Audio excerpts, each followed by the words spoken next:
যে নারী রান্না করার সময় তিনটি কাজ করবে ওই নারীর কপাল খুলে যাবে। আল্লাহ পাক রব্বুল আলামিন ওই নারীকে সম্পদশালী বানিয়ে দিবেন। আল্লাহ পাক রব্বুল আলামিন ওই নারীর ঘরে বরকত নাজিল করবেন। ওই নারীর ঘরে আল্লাহ পাক রব্বুল আলামিন রহমত নাজিল করবেন। অনেক মা বোনেরা এখন কিন্তু সংসারের ভিতরে সুখ চান, শান্তি চান, ঘরের ভিতরে রহমত চান, বরকত চান।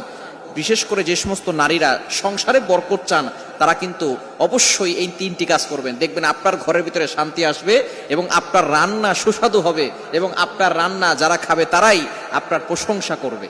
আমরা অনেকেই কিন্তু নিজের প্রশংসা শুনতে চাই এবং অনেকেই আমরা ঘরের ভিতরে বরকত চাই, রহমত চাই। এজন্য আমরা এই তিনটি কাজ করব।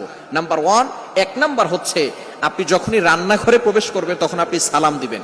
মনে রাখবেন রান্নাঘরে কিন্তু চুলা আছে। এই চুলা, গ্যাসের চুলা বলেন আর যেই চুলাই বলেন, এই চুলা থাকার কারণে যখন আপনি রাতের বেলা সেখানে থাকেন না, এখানে কিন্তু জিন জাতি থাকার সম্ভাবনা আছে।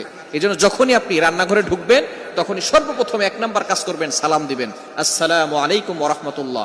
কেউ থাকুক আর না থাকুক, ঘরে যখনই প্রবেশ করবেন, যদি ঘরে কেউ নাও থাকে তারপরে সালাম দিবেন, কারণ ঘরের ভিতরে অনেক সময় শয়তান থাকে। আপনার সালাম দেওয়ার কারণে সেই শয়তান সেখান থেকে বের হয়ে যাবে। শয়তান আপনার ঘরের ভিতরে আর বসবাস করতে পারবে না, সেখান থেকে শয়তান বের হয়ে যাবে। আল্লাহ পাক রব্বুল আলামিন